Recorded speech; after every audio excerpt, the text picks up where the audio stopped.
In today's video, I'm going to teach you how to grant access in Salesforce.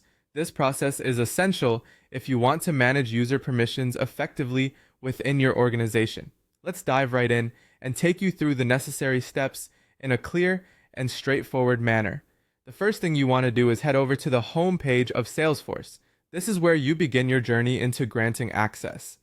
You're probably familiar with this page, and if not, just know that it's the central hub where you'll find various administrative tools and settings. Once you're on the home page, the next step is to locate the settings icon. You can usually find this in the top right corner of your screen. It looks like a small gear. Give that a click.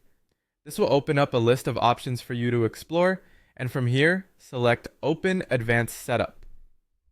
This is where you can access more detailed configuration settings. Now in the Advanced Setup area, there's a useful search function. Here, you'll want to type in the word profile. Profiles are what determine how users interact with the Salesforce environment by granting them specific permissions. Once you've typed that in, go ahead and click on the Profiles option. This will direct you to a new screen where you can manage and create various profiles. Next, click on the Edit button next to the profile you want to alter.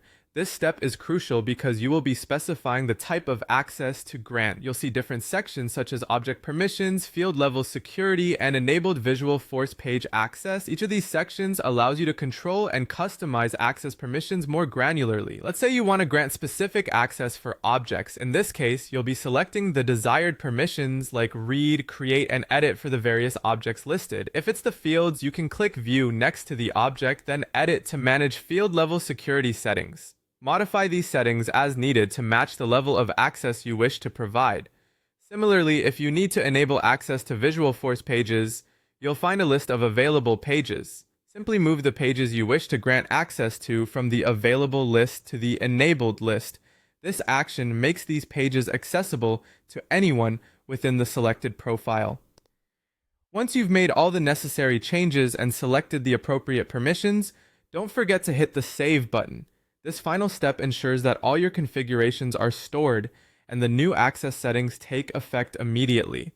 By following these straightforward steps, you can efficiently grant and manage access permissions within Salesforce, ensuring that everyone in your team has the right level of access to perform their tasks effectively.